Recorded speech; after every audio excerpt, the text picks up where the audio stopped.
প্রতিদিন নতুন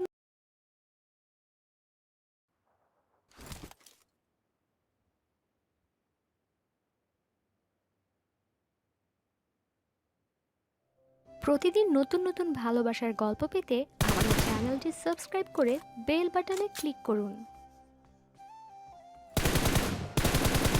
এই দিদি, একটু দেখাও না প্লিজ। খাতা তো সাইডে রাখছি, একটু দেখে লিখো। বুঝতে পারছি না, একটু কাছে সরিয়ে দাও। দিন কেন হয়েছো নাকি? এত কাছের থেকেও দেখতে পাচ্ছ না? থাক, দেখতে হবে না, নিজেই লিখবো যা আছে কপালে। আপনার মুরুদ জানা আছে আমার। এই নিন, চুপচাপ লিখুন। ধন্যবাদ। দিদির খাতা দেখে কয়েক সেট প্রশ্নের উত্তর কপি করে নিলাম আমার খাতায়। যাক, পাস মার্কটা হয়ে যাবে। নিজের ঘাটের জ্ঞান আর পরের ঘাটের জ্ঞানেই পাশ করে যাব মনে হচ্ছে। ভালোভাবে খাতা জমা দিয়ে আসলাম। দিদিও আসলো আমার পিছু পিছু।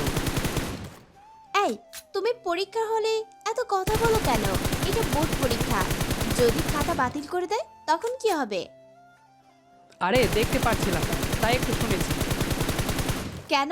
দিন কেন হয়েছো? বাড়ি যেয়ে কচু শাক খাবা। কখনোই ওই কচু শাক খাবো না। খাবে না? তোমাকে জোর করে খাওয়াবো। মানে, তুমি বাড়ি যাবে? হ্যাঁ, যাব। তোমাকে কচু শাক খাওয়ানোর জন্য। শোনো, আমি কিন্তু পরে তোমাকে তোমাদের বাসায় রেখে আসতে পারবো না। তার দরকার নেই। আজকে আমি ওখানেই থাকবো। কাল একসাথে পরীক্ষা দিতে আসবো। ওহ, ঠিক আছে, চলো। অতঃপর রিধিকে নিয়ে একটা রিকশাতে উঠলাম। কিছুটা পথ আসার পরে আমি বললাম, রিধি, তোমার কাঁধে একটু হাত রাখি। না, চুপ মেরে বসে থাকবা। আচ্ছা। ওপস, আপনাদের তো পরিচয়টা দিলাম না। আমি হলাম তানভীর, আর রিধি হলো আমার রাগী বউ। আমরা দুজনেই ইন্টার পরীক্ষা দিচ্ছি। আমরা দুজন দুই কলেজে পড়তাম, আর ভাগ্যক্রমে রিধির পেছনে আমার সিট পড়েছে। আমরা প্রেম করে বিয়ে করেছিলাম, তবে পালিয়ে গিয়েছিলাম টেস্ট পরীক্ষার 3 মাস আগে। তারপর দুই পরিবার আমাদের সুখের কথা ভেবে বিয়েটা মেনে নেয়। তবে আমরা যে যার বাড়িতেই থাকি। তবে রিধি মাঝে মাঝে আসে আমাদের বাড়িতে। যা হোক, চুপচাপ বাড়ির গেটে এসে দাঁড়ালাম। তারপর দরজাটা টোকা দিয়ে মাকে ডাক দিলাম, ও মা, দরজা খোলো। ওই হারামজাদা, শব্দ না করে চুপ করে দাঁড়া আসি। একটু পর মা এসে দরজা খুলে দিল। আরে রিধিমা, ভিতরে আসো। কেমন আছেন মা? জি মা, ভালোই আছি। তবে মাঝে মাঝে বান্দরটা জ্বালাতন করে। তুমি কেমন আছো? মা, তুমি কিন্তু আমার পেস্টিজ কুকারের সিটি বাজাচ্ছ। মা, আমিও ভালো আছি। তা হঠাৎ চলে আসতে যে? আসলে আপনার ছেলের দিনকানা হয়ে গেছে, তাই কচু শাক খাওয়াতে আসলাম। ও, ভালো করেছো। যাও গিয়ে একটু রেস্ট করো। হ্যাঁ রিধি, আসো, রেস্ট নিবা। ওই হতচ্ছাড়া, বৌমাকে যেতে বলেছি, তোকে যেতে বলিনি। যা, বাজার করে আন। মা, এইমাত্র পরীক্ষা দিয়ে আসলাম, এখনই বাজারে যেতে হবে? হুম, যেতে হবে। পারবো না, কাল পরীক্ষা আছে, পড়তে হবে। নিজে কত পড়ো, সব তো আমার খাতা দেখেই লেখো। বৌমা, তুমি ভিতরে যাও। আর তানভীর, তুই বাজারে যা। যাচ্ছি, ড্রেসটা চেঞ্জ করে তারপর যাই। আচ্ছা, ঠিক আছে। অতঃপর রিধিকে নিয়ে রুমে আসলাম। এই, এইটা কি মানুষ থাকার ঘর? কি অবস্থা করে রেখেছো? যে অবস্থা দেখছো তেমনই। এমন অবস্থা কেন রুমের? গুছিয়ে রাখতে পারো না? না, তুমি গোছাও, আমি যাচ্ছি। তারপর ড্রেস চেঞ্জ করে বাজারের দিকে রওনা দিলাম। লিস্ট অনুযায়ী সব কিছুই কিনে বাড়ি ফিরছিলাম। আসার সময় দেখলাম মাঠে ক্রিকেট খেলা হচ্ছে।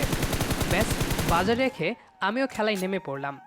তারপর খেলা শেষে বাড়ি ফিরলাম। ঘরে ঢোকার জন্য দরজাটি টোকা দিতেই মা ঝাড়ু হাতে দরজা খুলে দিল।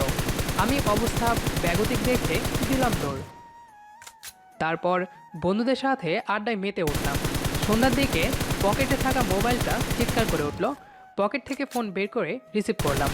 রিধি ফোন দিয়েছে তাই। বলো, কি হয়েছে? কোথায় তুমি? এক্ষুনি বাড়িতে আসো। বাড়ি গেলে মা পিটানি দিবে। কিছু বলবে না, আমি সব সামলে নিব। আচ্ছা, তাহলে আসছি। দ্রুত আসবা। ওকে। কি আর করার, বাড়িতে ফিরতে হবে, তাই আর দেরি না করে বাড়িতে চলে আসলাম। মা কিছুই বলল না, সোজা নিজের রুমে চলে আসলাম। দেখি রিধি খাটের ওপরে বসে পড়ছে। এই, তোমার কি কোনো আক্কেল জ্ঞান নেই? কেন? আমি কি করলাম? কি করলাম মানে? কাল পরীক্ষা, আর তুমি সারাদিন বাড়ির বাইরে কাটাচ্ছ। তো কি হয়েছে, তুমি তো আছো। কাল একটু দেখাবো না। সেটা কালকেই দেখা যাবে। তুমি বসো, আমি খাবার আনছি। দুপুরে তো কিছু খাওনি। না, খুব খিদা লেগেছে, জলদি খাবার আনো। আচ্ছা, তুমি একটু অপেক্ষা করো। রিধি পড়া বাদ দিয়ে খাবার আনতে গেল। আমি শুয়ে মোবাইলে গেমস খেলা শুরু করলাম। সাথে সাথে রিধি খাবার নিয়ে হাজির। এই মোবাইল নিয়ে না বসে একটু বইটা নিয়ে বসতে পারো। আগে খেতে দাও। এই নাও, হাঁ করো, আমি খাইয়ে দিচ্ছি। আরে, তোমাকে কষ্ট করতে হবে না, আমি নিজেই খেতে পারবো। চুপচাপ খাও, একটাও কথা বলবা না। হাঁ করো। অতঃপর রিধি আমাকে খাইয়ে দিল, কিন্তু কি খেলাম বুঝতেই পারলাম না। গল্পে গল্পে খেয়ে নিয়েছি। কি কেমন লাগলো কচু শাক? কি, এতক্ষণ কচু শাক খাইছি? আচ্ছা চলো একটু ছাদে যাই। চলো। তারপর রিধিকে নিয়ে চন্দ্রবিলাস করলাম। তারপর নিচে এসে দুজনে একটু পড়াশোনা করে ঘুমাতে গেলাম। সকালে রিধির ডাকে ঘুম ভাঙল। রিধিকে দেখে মনে হলো কেবলমাত্র গোসল করে আসলো। আমিও লোভ সামলাতে পারলাম না, ওকে টেনে আমার বুকে আনলাম। এই কি করছো, ছাড়ো, দেরি হয়ে যাচ্ছে তো। তাড়াতাড়ি রেডি হও, পরীক্ষা দিতে যেতে হবে। তা তো যাবই, কিন্তু আজকে আমার বউটাকে অনেক সুন্দর লাগছে। আগে মনে হয় খারাপ লাগতো। না, তবে আগের থেকে এখন বেশি সুন্দর লাগছে। হয়েছে, আর দরদ দেখানো লাগবে না। একটা পাপ্পি দাও না। উম, টু। ঘুম থেকে উঠে দুজনে নাস্তা করলাম। পরীক্ষা দিতে যাওয়ার জন্য রেডি হচ্ছি। ওই, এত সেজে গুজে পরীক্ষা হলে যাচ্ছ নাকি মেয়ে পটাতে? কি বলো, মেয়ে পটিয়ে কি করব? একটাকে তো পটিয়েছি, আর কি দরকার? কি, তুমি ঘরে বউ রেখে আবার অন্য মেয়ের সাথে প্রেম করছো? কই প্রেম করছি? এই যে বললে একটা মেয়েকে পটিয়েছি। আরে, আমি তো তোমার কথাই বলেছি। সত্যি তো? একদম সত্যি। মায়ের কাছ থেকে বিদায় নিয়ে রিকশাতে করে দুজনে পরীক্ষা কেন্দ্রে আসলাম। তারপর দিদি ওর বান্ধবীদের সাথে আড্ডা দিতে চলে গেল। আমিও একটা ফ্রেন্ডের সাথে আড্ডা দিতে থাকলাম। প্রাইভেট পড়তাম একসাথে, সেই ফ্রেন্ড। বেশ কিছুক্ষণ আড্ডা দেওয়ার পর দেখলাম রিধিরা রুমের দিকে আসছে। তা দেখে আমার ফ্রেন্ড বলে উঠল, দোস্ত, এই মেয়েটা স্টেজ তোর সামনে, তাই না? রিধিকে দেখিয়ে বলল, কেন? না, মেয়েটা কিন্তু হেভি দেখতে। চল কথা বলে আসি। আমার সাথে প্রতি পরীক্ষাতেই কথা হয়, তোর কথা বলতে ইচ্ছে হলে তুই যা। সত্যিই যাব? ইচ্ছে হলে যেতে পারিস। আচ্ছা, গেলাম তাহলে। আরে বেটা, এত জিজ্ঞাস কেন, যা। অভিকে ঠেলে পাঠিয়ে দিলাম। যাক, বেটা একটু ঝাড়ি খেয়ে আসুক। রিধি যে পরিমাণ রাগী, অভিকে ঝাড়ি মারবে 100% শিওর। অভি জানে না আমি বিবাহিত, আর ও যার সাথে কথা বলতে যাচ্ছে সে আমার বউ। আসলে আমার কয়েকটা ক্লোজ ফ্রেন্ড ছাড়া কেউ জানে না আমি আর রিধি স্বামী স্ত্রী। হাই, আমি অভি। আপনি অভি নাকি? তা আমাকে বলছেন কেন? পরিচিত হতে চাচ্ছিলাম, এ আর কি। আমরা কি ফ্রেন্ড হতে পারি? না, সামনে থেকে সরুন। জি, কিন্তু আপনার নামটা? আমার নাম জেনে আপনার দরকার কি? আমার কোনো দরকার নেই, আমার ফ্রেন্ডের দরকার। কই আপনার ফ্রেন্ড? ওই যে। চলেন, ওইটার ব্যবস্থা করছি আজকে। অতঃপর রিধি আর অভি আমার দিকে আসতে লাগলো। মনে হয় বাঁশটা আমার কাছে আসছে। এই, তুমি এই অভিনা গাভিকে আমার কাছে পাঠিয়েছো? আপু, গাভী না, আমার নাম অভি। ওই ছোকরা, তোরে জিজ্ঞেসি, তুই চুপ থাক। তানভীর, আমার কথার উত্তর দাও। আপু, আপনাদের দেখে মনে হচ্ছে আপনারা পরিচিত। ওই গাভীর বাচ্চা, তোকে চুপ থাকতে বলছি না? তুই যা তো এখান থেকে। জি আপু। ওই তানভীর, চুপ কেন? কথা বলো। আসলে হয়েছে কি, ওর তোমাকে ভালো লেগেছে, তাই তোমার সাথে কথা বলতে চাচ্ছিল, তাই পাঠিয়েছিলাম।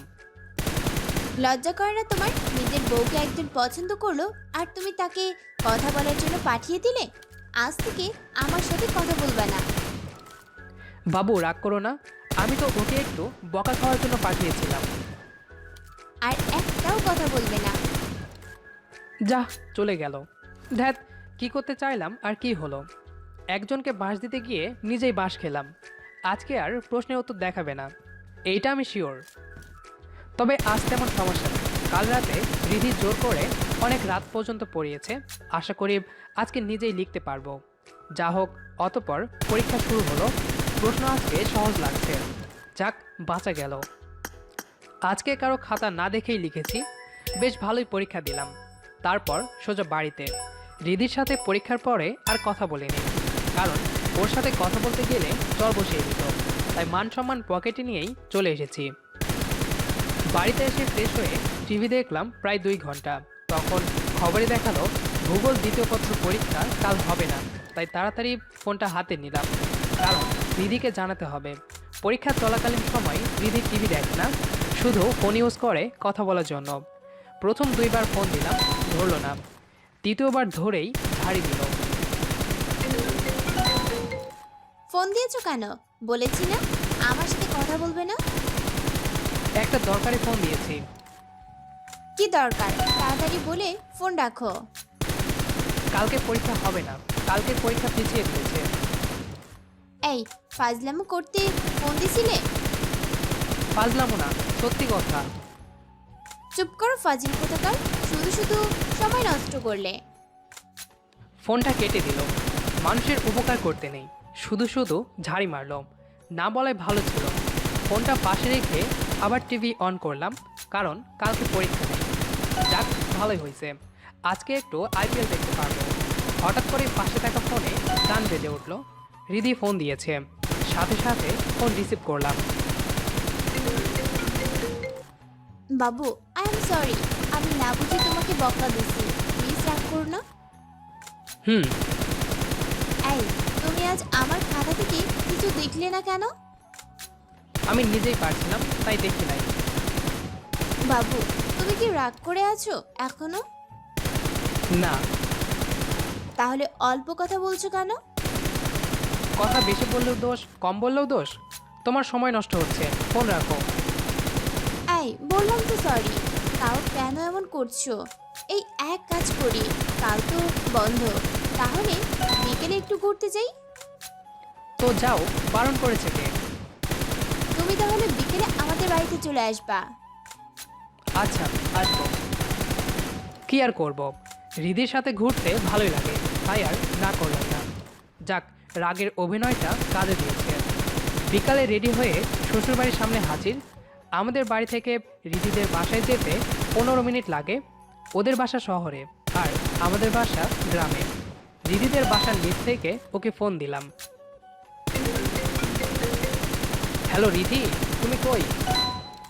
এই তো বাসাতে, তুমি কই? এই তো তোমার বাসার নিচে দাঁড়িয়ে আছি। বাসার নিচে কেন? ভিতরে আসো।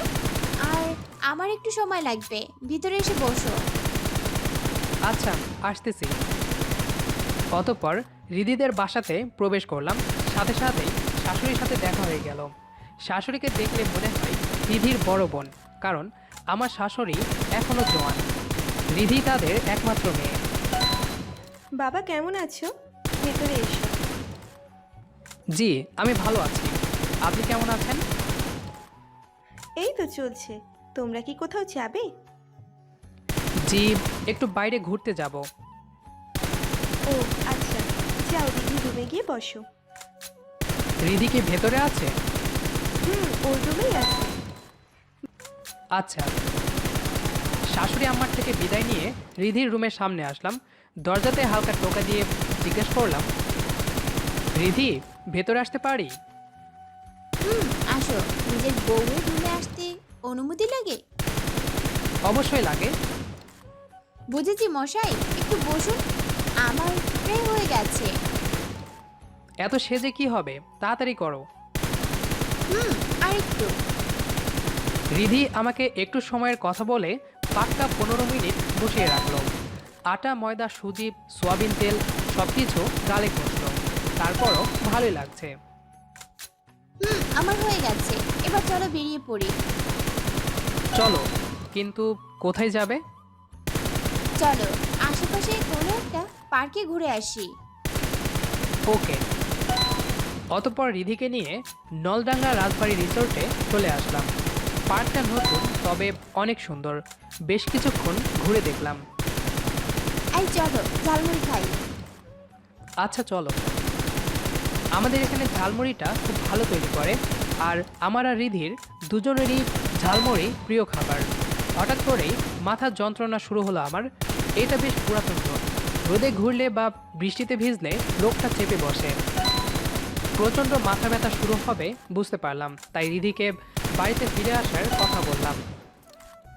রিধি, অনেক ঘুরেছি, চলো বাসাতে যাই। ওই দিকটা এখনো যাইনি, চলো ওই দিকটা দেখে চলে যাবো। অন্য একদিন আসবো, এখন চলো ফিরে যাব। আচ্ছা চলো। কিছুই করার নাই আমার। বেশিক্ষণ থাকলে হয়তো অজ্ঞান হয়ে যাব, তাই দ্রুত রিক্সা নিয়ে বাড়ির দিকে রওনা দিলাম। কিন্তু মাথা ব্যথা ক্রমশ বাড়তে থাকলো। দিদিদের বাসার সামনে আসার পর রিক্সা থামলো। ঠিক তখনই মাথার ভেতর চক্কর দিল। তারপর আর কিছু মনে নাই। তারপর যখন জ্ঞান ফিরল, দেখলাম একটা নরম বিছানাতে শুয়ে আছি, কিন্তু এটা আমার ঘর না। পাশে খেয়াল করলাম রিধি বসে বই পড়ছে। আমি একটু উঠে বসার চেষ্টা করলাম, কিন্তু পারলাম না। মাথাটা প্রচণ্ড ভারী লাগছে।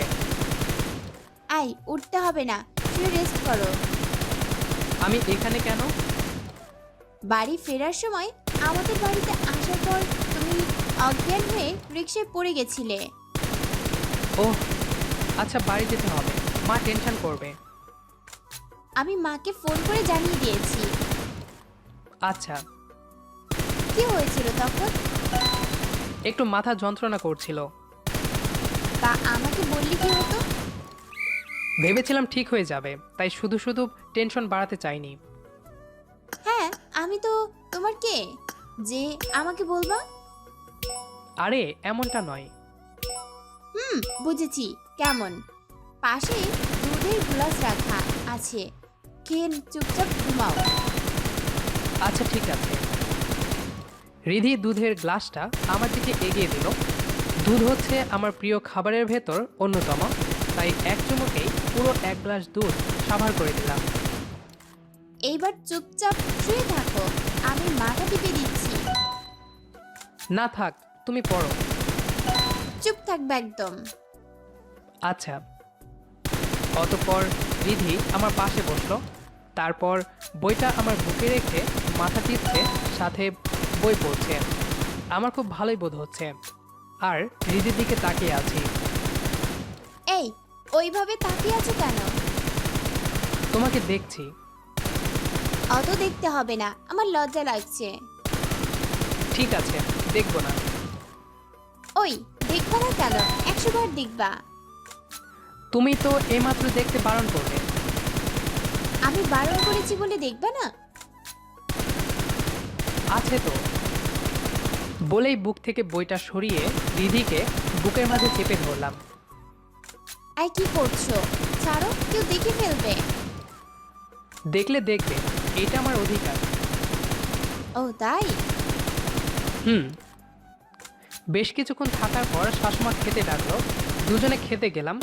খাওয়া দাওয়া শেষে আবার রুমে আসলাম দুজনে। তারপর রিধি আবার বই নিয়ে বসলো, আমি ওর পাশে শুয়ে পড়লাম।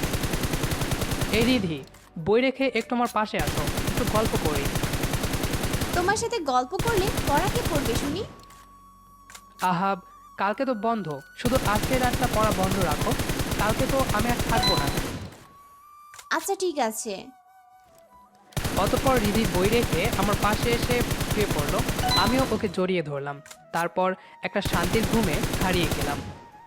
সকালে প্রথমে আমার ঘুম ভাঙলো, দেখি রিধি এখনও আমাকে জড়িয়ে ধরে আছে। আমি ওকে আমার কাছ থেকে ছাড়িয়ে বিছানা থেকে ওঠার চেষ্টা করলাম, কিন্তু ও আরও শক্ত করে জড়িয়ে ধরলো। আর একটু থাকো প্লিজ। না, এখন ওঠো, সকাল হয়ে গেছে, আমাকে বাড়ি যেতে হবে। ধ্যাত, আজকে এত তাড়াতাড়ি সকাল হলো কেন? এই পাগলি, সকাল ঠিক টাইমে হয়েছে, উঠো এখন। হুম। অতঃপর দুজনে ঘুম থেকে উঠে ফ্রেশ হয়ে নাস্তা করলাম। তারপর আমি বাড়ি ফেরার জন্য তৈরি হলাম। রিধি ওদের বাসার নিচ পর্যন্ত আসলো আমার সাথে। এই শোনো, সাবধানে বাড়ি যাবে আর একটু পড়তে বসবা ঠিক মতো, রাতে ফোন দিব আমি। আচ্ছা ঠিক আছে, আসি তাহলে। হুম। রিধিদের বাসা থেকে হেঁটে স্ট্যান্ড পর্যন্ত আসলাম। তারপর ইজি বাইকে চড়ে বাড়িতে ফিরে আসলাম। কি রে, কাল বৌমাদের ওখানে থাকলে হঠাৎ কিছু হয়েছিল? না, তেমন কিছু না, একটু অসুস্থ হয়ে গিয়েছিলাম। ও, এখন কেমন আছিস? হুম, ভালো। আচ্ছা, রুমে গিয়ে রেস্ট কর। হুম। অতঃপর নিজের রুমে গিয়ে রেস্ট নিলাম। ঘুম ভেঙে দেখলাম রাত হয়ে গেছে। যেহেতু কাল পরীক্ষা, তাই ফ্রেশ হয়ে বই নিয়ে পড়তে বসলাম। কিছুক্ষণ পড়ার পর রিধির ফোন। কি করছো বাবু? এই তো পড়তে বসেছি, তুমি?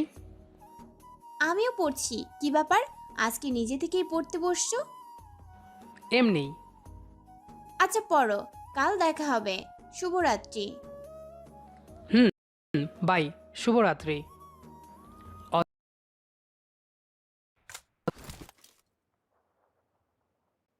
প্রতিদিন নতুন নতুন ভালোবাসার গল্প পেতে আমাদের চ্যানেলটি সাবস্ক্রাইব করে বেল বাটনে ক্লিক করুন। আপনি এখানে আবার এসেছেন? সেদিন কিছুই বলিনি, কিন্তু আজকে অনেক কিছুই বলার আছে। ছোট থেকেই আমার ফ্রেন্ডস, আড্ডা, ঘোরাঘুরি, মজা সব কিছুই বেশ পছন্দই ছিল। এগুলো নিয়েই মেতে থাকতাম। কিন্তু যখন একটু বড় হই, তখন পরিস্থিতির জন্য সব কিছুই বিরক্তিকর লাগা শুরু করে। কোনো অনুষ্ঠান তেমন ভালো লাগতো না। বিশেষ করে বিয়ের অনুষ্ঠান তো আমার কাছে অনেক বেশি বিরক্ত লাগতো। কোলাহল আমার পছন্দ না। তাই আজ কাকতালীয়ভাবে বিয়ের অনুষ্ঠানে এসে সবার থেকে আলাদা হয়ে এক কোনায় চেয়ারে বসে আছি। সবাই অনেক মজা করছে, আমি দূরে বসেই সেসব দেখছি। মাঝে মাঝে মুচকি হাসছি। পাশ দিয়ে ওয়েটার যাচ্ছিল লেবুর শরবত নিয়ে। আমি সেটা নেওয়ার জন্য ঘুরে হাত বাড়াতেই কার যেন শাড়ির আঁচল আমার ঘড়ির সাথে আটকে যায়। আমি তাড়াতাড়ি সেটা ছাড়াতে যাব, তাৎক্ষণিক কর্কশভাবে মেয়েলি ভয়েস থেকে শুনতে পেলাম, আপনি এখানে? আমি পাশে তাকালাম। রিয়াকে এই পার্টিতে দেখব কখনো কল্পনাও করিনি। ওকে দেখে নয়, বরং ওর কথা শুনে ভয়ের একটা ঢোক গেলাম। সেদিন সরি বলতে পারিনি, অবশ্য সরি বলার সুযোগও তো পাইনি তারপর থেকে। রাস্তায় মাঝে মাঝে দেখা হলেও কখনো সরি বলা হয়ে ওঠেনি। বেহায়ের মতো তাকিয়েছেন কেন? অনুষ্ঠান বলে সিন ক্রিয়েট করছি না। তাড়াতাড়ি আপনার হাতে ফোন থেকে আমার আঁচলটা ছাড়িয়ে দিন। আমি সেদিকে কোনো খেয়াল করলাম না। আমি রিয়ার দিকে তাকিয়ে সেদিনের জন্য বললাম, সরি। আমি আসলে সেদিন ইচ্ছে করেই। রিয়া আমার দিকে ভীষণ রকম রাগী চোখাতুর দৃষ্টিতে চাইল। বুঝলাম সেদিনের ব্যাপারটা রিয়া এখনো মেনে নেয়নি। আর না নেওয়ারই কথা। কেবল সে না, অন্য কোনো মেয়েও এটা মেনে নেবে না। আমি ঘড়ির থেকে আঁচল ছাড়ানোর চেষ্টা করলাম, কিন্তু ঠিকমতো সেটা পারলাম না। তাই রিয়া বাধ্য হয়েই জোরে টান দেয়, যার ফলে ওর শাড়ির কিছু অংশ আমার ঘড়ির সাথে আটকে গিয়েছে। দেখুন, এটা ভদ্র পরিবারের অনুষ্ঠান। এখানে একদম আমার কিছু করবেন না, আমার থেকে দূরে থাকবেন। কিন্তু কথা যেটা বললাম সেটা কেন মাথায় থাকে? সেদিনের রিয়া আমার কথা শোনে না। সে দ্রুত আমার সামনে থেকে চলে যায়। আমি চেয়ারে যেয়ে বসলাম। আজকে ইচ্ছে করেই অফিসে যাইনি। দুপুরের খাবার খেয়ে বাড়িতে ঘুমাচ্ছিলাম, কিন্তু বিকালে আপু রুমে এসে বলল, তানভীর, আমার পরিচিত কলিগের বোনের বিয়ে। যদিও তোর আন্ডারে জব করে, তোকে ঠিকমতো চেনে না, তাই দাওয়াতটা তোকে দেয়নি, দিয়েছে আমাকে। কিন্তু আমি যেতে পারবো না। তুই আমার হয়ে বিয়ের অনুষ্ঠানে যা। আজকে সন্ধ্যায় আমার পুরনো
কিছু বান্ধবীরা আসবে, বুঝতেই পারছিস।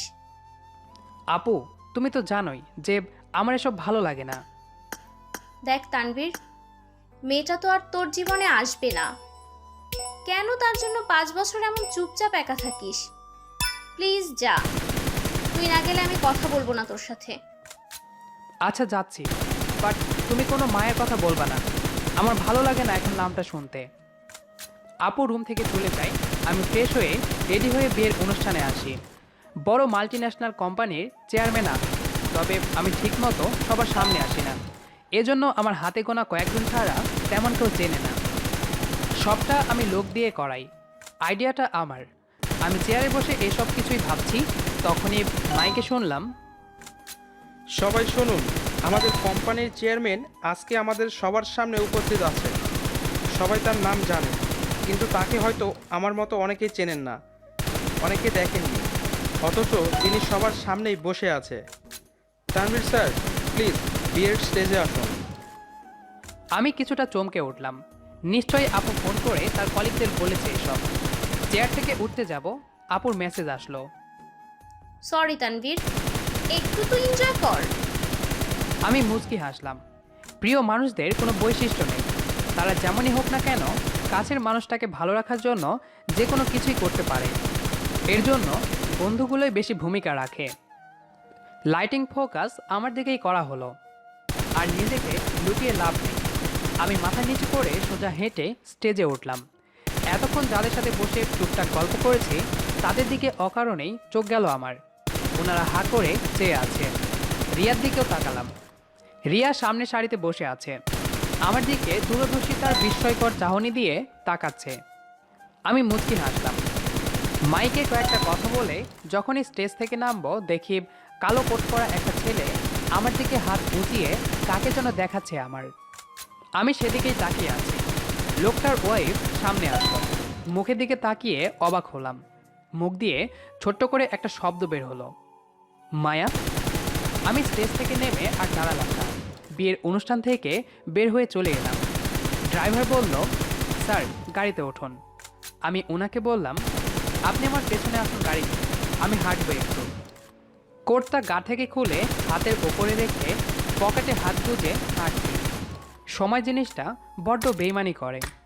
সময় যেমন থেমে থাকে না, তেমনই ঠিক সেই সময়টাই আবার মানুষের সাথে বেইমানি করে। কি আজব সংস্করণ! আপনি প্রার্থনায় যাকে চাইবেন তাকে পাবেন না, আবার আপনাকে পাওয়ার জন্য অন্য কেউ প্রার্থনায় কান্না করে। মায়া লঞ্চের রেলিংয়ে হাতের কুনি রেখে সামনের দিকে ঝুঁকে মন খারাপ করে দাঁড়িয়ে আছে।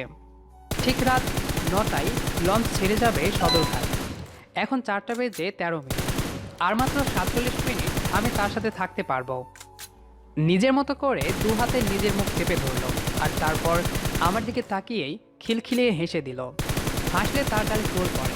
শুনেছিলাম গালে টোল পড়া মেয়েরা নাকি দুর্ভাগ্যবতী হয়, তবে মায়াকে আমার ভীষণ পছন্দ, খুবই পছন্দ। হোক না মায়া দুর্ভাগ্যবতী। এই মেয়েটা সত্যি আশ্চর্যময়। আমি ওকে দুঃখ পেলে কখনো কাঁদতে দেখিনি। আমি জানি এখন আমার যেন মন খারাপ না হয়, সেজন্য সে কিছুক্ষণ আমার সাথে অভিনয় করবে। এমনভাবে সে এই 47 মিনিট থাকবে যেন আমার মনে হয় এই 47 মিনিট বারবার ফেরত আসবে। অথচ সে জানে এই সময়, এই আবেগ, এই প্রেম কখনোই আর ফেরত আসবে না। সে চায় এই সময়টা যেন শেষ না হয়। এ সময় তার মন খারাপ থাকলেও সে সেটা সময়ের কাছে, কিছু অনুভূতির কাছে বিকিয়ে দিতে চায়। আমি জানি এখন তার যেতে ইচ্ছে করছে না। তার ইচ্ছে হচ্ছে আমাকে জড়িয়ে ধরে দাঁড়িয়ে থাকতে আর চিৎকার করে বলতে ইচ্ছে করছে, তুমি কার? বলো, তুমি কার? আমার মুখ থেকে তোমার শব্দটা শোনার জন্য সে আকুল হয়ে থাকবে। হয়তো আমি তখনও বলবো জানি না, আর সে বলবে জানতে হবে না। সে কি জানে তার চুড়ি জোড়া এখনও সেভাবেই আমার প্যান্টের সামনের পকেটে আছে? সময় ঘনিয়ে আসে, আমার থেকে একটু একটু করে মায়া হারিয়ে যায়। মায়ের সাথে শেষ দেখা হয়েছিল ঢাকাতে আসার 5 বছর আগে। মায়াকে অসম্ভব ভালোবাসতাম, আর সেও ভালোবাসতো আমাকে খুব। গ্রামে থাকতাম আমরা। ইন্টারে পড়ার শুরুতেই আমার বাবা মারা যায়। স্বপ্ন ছিল ওনার আমি আর আপু একদিন অনেক বড় হয়ে ওনার নামটা সবার সামনে আনব, কিন্তু উনি স্ট্রোক করে। আপু শহরে থেকে পড়তো। বাবা মারা যাওয়ার জন্য গ্রামে আসে। মাসখানেক সব ঠিক ছিল। আপু আর আমি তখন পড়ছিলাম। আম্মু ডাক দেয় উঠান থেকে। আপু আমাকে বলে, তুই পড়, আমি দেখছি। আপু বের হয়। জানালার ফাঁক দিয়ে দেখি আম্মুর পাশে একটা লোক দাঁড়িয়ে। লোকটাকে চেনা চেনা মনে হচ্ছে। উনি আব্বুর কাছের বন্ধু ফারুক আঙ্কেল। কিন্তু ওনার হাত আমার আম্মু কেন ধরে আছে? আম্মু আপুকে যেন কি বলে, দূরে থাকায় শুনতে পাচ্ছিলাম না। আম্মু আপুর গালে চট দেয়। আমি ঘর থেকে বের হলাম, আপুর পাশে যেয়ে দাঁড়ালাম। আম্মু বলল, তানভীর আর আরি, ভালো করে শোন তোরা, ওনাকে তো চিনিস, এখন থেকে উনি তোদের নতুন আব্বু। পুরো পৃথিবীটা যেন তখন থমকে যায় আমার কাছে। আমি আঙ্কেলের দিকে তাকাই, উনি আপুর দিকে তাকিয়ে আছে। ওনার দৃষ্টি ছিল আপুর বুকের দিকে। আমি আপুর সামনে এসে দাঁড়ালাম। আম্মুকে বললাম, উনি কেন আমাদের আব্বু হবে? আমরা ওনাকে আব্বু বলবো না। আম্মু আমার গালে চট দিতে যাবে, আপু এসে আটকায়।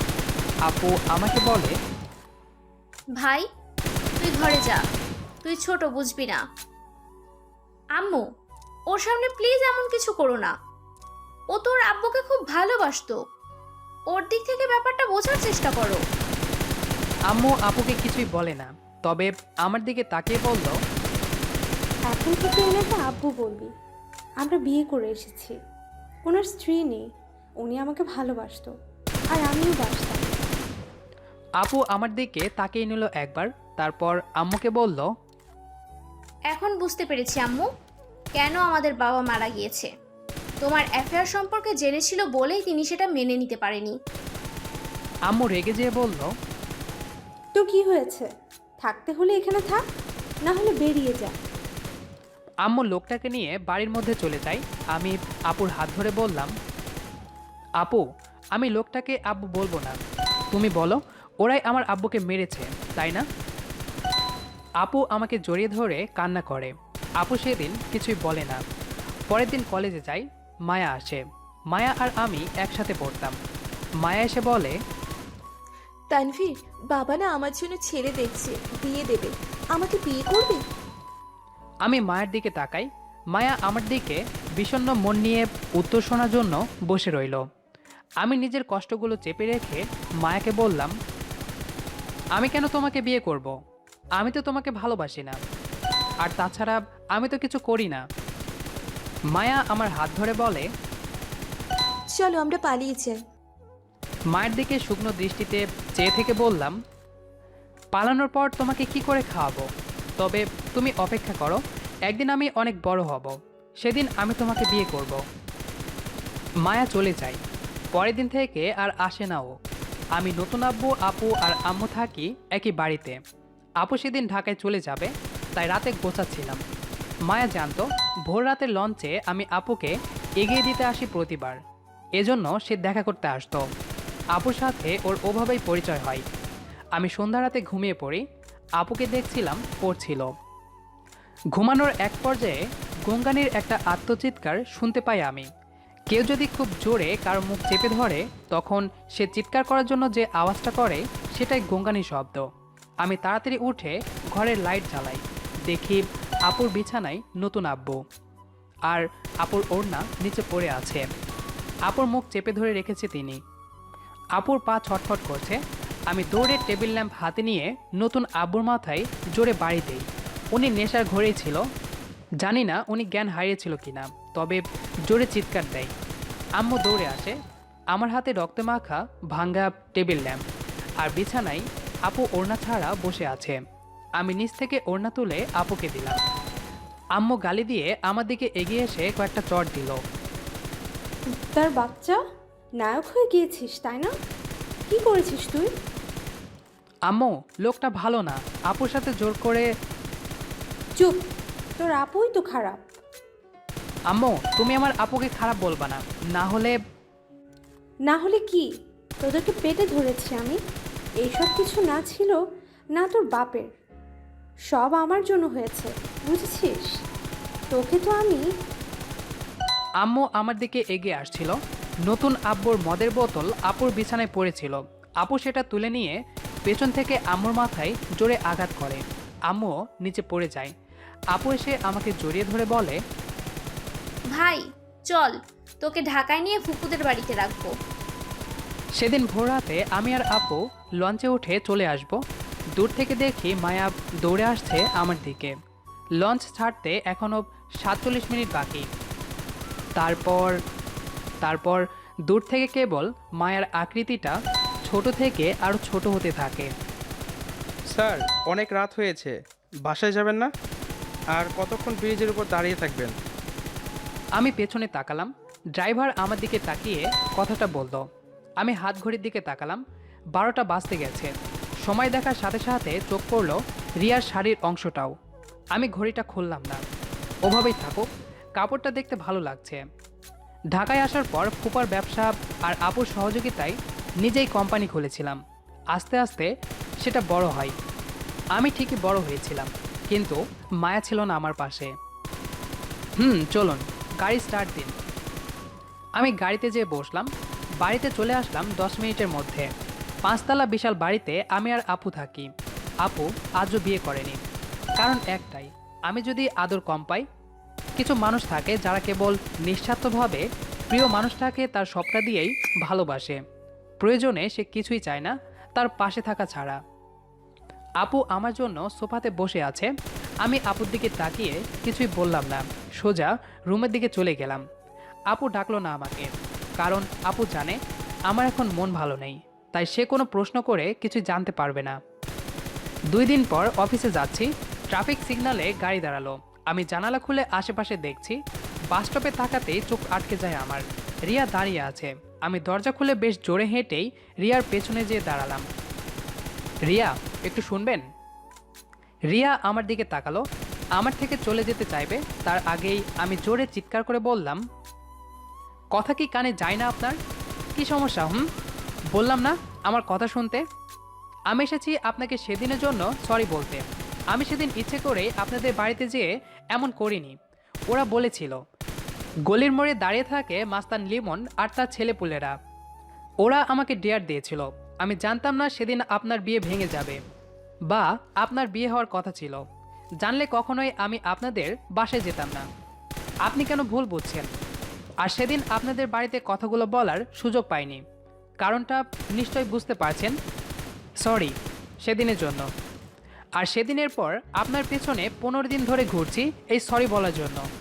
আমাকে বকাটে ভেবে কত কথা শুনিয়েছেন, আবারও সরি বলছি। কথাগুলো বলে আমি আর সেখানে দাঁড়ালাম না। জোরে কথাগুলো বলার জন্য আশেপাশের মানুষগুলো গোল হয়ে আমার কথাগুলো শুনছিল। আমি গাড়িতে এসে বসলাম। গাড়ি অফিসের রাস্তার দিকে চলছে, আর আমি মাসের আগে ঘটনাগুলো ভাবার চেষ্টা করলাম। 1.5 মাস আগে রিয়াদের এলাকায় এসেছিলাম দরকারি কাজে। যদিও এখানে আত্মীয় ছিল, কাজ শেষ করে আত্মীয়দের বাসায় আসতে রাত 8টা বেজে যায়। কয়েকটা গলি পার হয়ে ওনাদের বাসায় যেতে হয়। ভুলবশত আমি ভুল করে রিয়াদের গলিতে ঢুকে পড়ি। দূর থেকে দেখি 6টা ছেলে গলির মধ্যে দাঁড়িয়ে আছে। আমি পাশ কাটিয়ে চলে যাব, এমন সময় একজন ডাক দিয়ে বলল, এলাকায় নতুন নাকি ভাই? কথাটা বেশ নরম আর ভদ্রভাবেই বলল। আমি দাঁড়িয়ে বললাম, জি ভাই, এদিকে 17 নম্বর বাড়িতে থাকি। ছেলেটা সবুজ গেঞ্জি পরেছিল। উনি আবার বলে, ভাই আপনি ভুল জায়গাতে এসেছেন, এটা 20 নম্বরের পরের গলি, আপনি আরও সামনে চলে এসেছেন। আমি লোকটাকে ধন্যবাদ দিয়ে চলে আসব, সে সময় উনি বলে, ভাই একটা উপকার করবেন? আমি ভেবেছিলাম টাকা চাইবে, হয়তো ছিনতাই করার নতুন পদ্ধতি, ভদ্র ব্যবহার করে টাকা হাতানোর ধান্দা। তবুও সাহস করে বললাম, জি ভাই বলুন। উনি সাথে সাথেই একটা বাড়ি দেখিয়ে দিয়ে বলে, ভাই ওই বাড়িতে যাবেন, 4 নম্বর ফ্লোরে যে দরজায় টোকা দিয়ে এই কাগজটা রেখে আসবেন, ব্যাস এতটুকুই কাজ। আমি ভয় পেলাম, এরা আবার টেরোরিস্ট না তো? আবারও একটু সাহস করে বললাম, কাগজে কি আছে? পাশে থাকা একটা ছেলে বলল, ভাই ওই বাড়ির মেয়েটাকে ভালোবাসে, প্রতিদিন ভাইয়া এই সময়ে বাড়ির দরজার সামনে টোকা দিয়ে চিঠি রেখে চলে আসে, কিন্তু ওই বাড়ির মহিলা মানে রিয়া আপুর মা ভাইকে চেনে, এজন্য সমস্যা হয়ে যাবে, আপনি যান একটু প্লিজ। লোকদের জোড়াজোড়িতে আমি রাজি হই। এটা আবার এমন কি কাজ? ছোট্ট একটি কাজ। আমি পকেটে চিঠিটা গুঁজে ঠিকানা অনুযায়ী 4 নম্বর ফ্লোরে এসে দরজার সামনে দাঁড়ালাম। ভুলে চিঠিটা রাখার আগে দরজায় জোরে 3বার টোকা দিয়ে চলে আসব, তখনই মনে পড়ে আমি কাগজটা দরজার সামনে রাখিনি। আমি ঘুরে দরজার সামনে এসে কাগজটা রাখতে যাব, দেখি একজন মহিলা দরজা খুলে দাঁড়িয়ে আছে। আমার দিকে রাগে চোখে তাকিয়ে বলল, কে তুমি? প্রতিদিন ঝামেলা করো? আমার হাতে তখনও কাগজ রয়েছে। ভেতর থেকে একজন মহিলা বলল, কে এসেছেন? সামনে থাকা মহিলাটি বলল, কেউ না ভাবি, এমনি নিস্তালার ছেলে। ভেতরে থাকা মহিলা দরজার কাছে এসে বলল, কই দেখি তো কে? কি হচ্ছে আমি ঠিক কিছুই জানি না। মহিলাটি এগিয়ে এসে বলল, হাতে কি তোমার? আমি ভয়ে উত্তর দিলাম, জি কাগজ। উনি গম্ভীর গলায় বলল, কাগজে কি আছে? ভেতরে আসো দেখি। মহিলাটি কাগজ হাতে নিয়ে ভাঁজ খুলল। সেখানে কয়েক লাইন লেখা। উনি জোর গলায় পড়া শুরু করলো, রিয়া, তোমার সাথে আমার যে 1 বছরের সম্পর্ক সব ভুলে গিয়েছ? আজ অন্য জায়গায় বিয়ে করছো? আমাকে ভুলে যাবা তাই না? এই চিঠিটা তোমার জন্য রেখে দিলাম। আমি ভয়ার্ত দৃষ্টিতে চারপাশে তাকাচ্ছি। এতক্ষণে বুঝলাম এখানে কি হচ্ছে, আর ওই ছেলেগুলো আমাকে ফাঁসিয়ে দিয়েছে। আমি আমতা আমতা করে বললাম, আন্টি আমি লিখিনি এটা, ওরা। মহিলা চিৎকার করে প্রথম আন্টিকে বলল, আপা কত মুখ করে বলেছিলেন আপনাদের মেয়ে অনেক ভালো, কোনো ছেলের সাথে কথা বলে না, এমন মেয়ে পাওয়া যাবে না। আর এসব কি? বিয়ের দিন ওর লাভার আয়সা বলছে স্মৃতি রাখতে না, থাকুক আপনাদের মেয়ের বিয়ে, আমরা ছেলেকে নিয়ে চলে যাচ্ছি। মহিলাটি চলে যায়। একটা মেয়েকে দেখলাম বিয়ের শাড়ি পরে আমাদের রুমে এসে দাঁড়িয়েছে। আমি একবার তাকালাম মেয়েটার দিকে। আন্টির নাম জিজ্ঞাসা করলো আমার। আমি আমার নামটা বলে দৌড়ে সেখান থেকে চলে আসি, কারণ ওখানে থাকা ছেলেরা আমাকে ধরে পিটানোর ধান্দা করেছিল। আমি দৌড়ে এলাকা থেকে বের হয়ে চলে আসি। এরপর সপ্তাহখানেক পর রোজ এই এলাকাতে এসে রিয়ার জন্য অপেক্ষা করতাম। সরি বলার জন্য ওর পিছু পিছুও যেতাম। কতবার ওর কাছে যে সরি বলার চেষ্টা করেছি, কিন্তু রিয়া বারবার আমাকে অপমান করে কিছু বলতে না দিয়ে চলে গেছে। রিয়ার সাথে সেদিন দেখা হওয়ার পর সরি বলেছি। আজ 9 দিন হয়েছে। অফিসে কাজ করছি। অফিস কেরানি এসে বলল, স্যার আপনার সাথে একটা মেয়ে দেখা করতে চাই, পাঠিয়ে দেব? আমি ওনাকে বললাম, না থাক, ওনাকে বসতে বলুন, আমি নিজেই দেখা করে নিচ্ছি। ভয় করছে, কোন মেয়ে আমার সাথে দেখা করবে? ভাবতে ভাবতে 5 মিনিট পর ওয়েটিং রুমে আসলাম। রিয়া বসে আছে। ওকে দেখে আবার ভেতরে ঢুকে গেলাম। বুকে কয়েকবার ফুঁ দিয়ে আবার ওয়েটিং রুমে গেলাম। রিয়ার সামনে দাঁড়িয়ে কাশি দিয়ে বললাম, আপনি এখানে? মানে প্লিজ এখানে বকা দিয়েন না, এটা অফিস, সবাই কেমন করে তাকাবে। আপনি বাইরে চলুন, কোনো খোলামেলা জায়গাতে যেয়ে আমাকে ইচ্ছা মতো বকা দেবেন। রিয়া জোরে হাসতে থাকে। আমি মাথা চুলকে রিয়ার দিকে তাকিয়ে আছি। ভাবার চেষ্টা করছি সে কেন হাসছে, কিন্তু কোনো কারণ পাচ্ছি না। রিয়া বলল, আচ্ছা বাইরে চলুন। আরও বলল, বাইরে যেয়ে আপনাকে অনেক বকা দেব। রিয়ার সাথে সিটি পিকনিক প্লেসে বসে আছি। সে বেঞ্চের ওপাশে আর আমি এপাশে। এভাবে 10 মিনিট ধরে বসে আছি, কিন্তু রিয়া কিছুই বলছে না। আমি ভয়ে একবারও রিয়ার দিকে তাকাইনি। 10 মিনিট শেষে আর চোখে তাকাতেই দেখি রিয়া আমার দিকে তাকিয়ে আছে। হঠাৎ নীরবতা ভেঙে রিয়া বলল, সেদিন আমার বিয়ে হচ্ছিল। বখাটে ছেলের মধ্যে একজন আমাকে পছন্দ করত, কিন্তু ছেলে আসলেই সে রাস্তা থেকে ফিরিয়ে দিত। এজন্য সেদিন ছেলেটার অগোচরে বিয়ে হচ্ছিল আমার, কিন্তু সেটা খবর পেয়ে যায় আর আপনাকে দিয়ে বিয়ে আটকায়। জানেন এটা কি? আপনার দেওয়া সেই কাগজ। আপনি যখনই আমার পিছু পিছু ঘুরতেন তখন আমি কাগজটা পড়তাম। ধীরে ধীরে এটা ভালো লেগে যায় আমার। তবে দেখছিলাম আপনি কি কতটা আমাকে সহ্য করতে পারেন। কিন্তু যখন এটা ভেবেছি আপনি কি করলেন, পরের দিন থেকে আর আপনি আসলেন না। কত জায়গায় খুঁজেছি কিন্তু আপনি নেই। বিরক্ত হয়ে গিয়েছিলাম আপনাকে খুঁজতে খুঁজতে। তাই সেদিন ভাইয়ার কলিগ মানে আপনার কোম্পানির একজন বোনের বিয়েতে আমি যাই, আর সেখানে আপনার সাথে আমার দেখা হয়ে গিয়েছিল। আপনি আমার দিকে একবারও তাকাননি। শেষে রাগ করে বকা দিয়েছিলাম, সরি। কেন তাকাননি আমার দিকে? আমি আগেই জানতাম আপনি এই চিঠিটা লিখেননি। ওই ছেলেটাই পরে আমাকে বলেছিল। তার মানে আপনি আমাকে এখানে বকা দিতে আনেননি? না, তবে কিছু বলতে এসেছি। জি বলুন। রিয়া চুপচাপ বসে রইল। আমার ফোনে একটা মেসেজ আসলো। আমি চেক করলাম, অচেনা নাম্বার থেকে মেসেজ এসেছে। তানভীর, আমি মায়া। সেদিন বিয়েতে তোমাকে যে লোকটা দেখিয়ে দিচ্ছিল সেটা আমার স্বামী। আমি আর পড়লাম না, রিয়ার দিকে তাকালাম। রিয়া আমার হাতে সেই কাগজটা বাড়ি দিয়ে উঠে চলে গেল। আমি বোকার মতো ওর চলে যাওয়ার দিকে তাকিয়ে আছি। কাগজের উল্টো পাশে রিয়ার কয়েক লাইন রহস্যজনক লেখা পড়ে আছে। আমি পড়লাম, তানভীর সাহেব, প্রতিদিন যদি আপনাকে আমার ভেজা চুলের পানি বর্ষণ করে ঘুম ভাঙাই, আপনি কি রাগ করবেন? রাগ না করলে দায়িত্বটা আমি নিতে চাই। ঘুম থেকে উঠে আপনি আমাকে জড়িয়ে ধরবেন। আমি পালানোর চেষ্টা করব, খুনসুটিতে মেতে থাকবো সকালে সারা বেলা। আপনি কি বিরক্ত হবেন? যদি না হন তবে দায়িত্বটা আমি নিতে চাই। দায়িত্ব দেওয়ার জন্য নাম্বারে ফোন দিয়েন। আমি মুচকি হাসলাম। রিয়ার দিকে তাকালাম। তার আকৃতিটা আস্তে আস্তে ছোট হতে থাকে। তবে এবার প্রিয় মানুষ হারিয়ে যাওয়ার দূরত্বে আকৃতি পরিবর্তন হচ্ছে না, বরং কাছে আসার আহ্বানে এক বিশাল অনুধাবন রেখে আকৃতি ছোট হচ্ছে।